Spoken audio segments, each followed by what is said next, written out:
Bu söhbəti uzatmağın yeri yox. Bitti daha bu sevgimiz. Ayrılaq. Ümidi yoxdur qayıtmağa geri, yox. İnad etmə gəl bu qədər.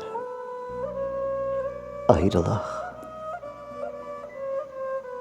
Yalan bəhanə ilə vaxtı uzatma.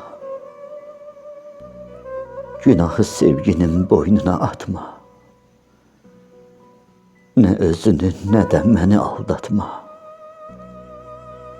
Vaxtımızı vermə hədər. Ayrılaq. Gözlərində yox əvvəlki məhəbbət.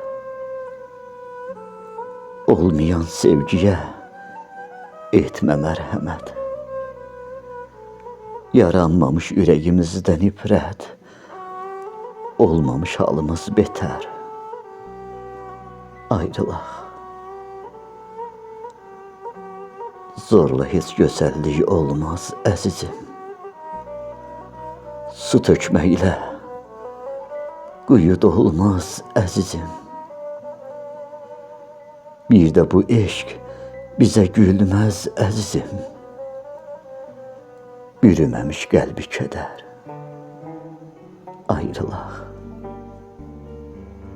İnad etmə gəl bu qədər. Ayrılaq. Vaxtımızı vermə hədər. Ayrılaq.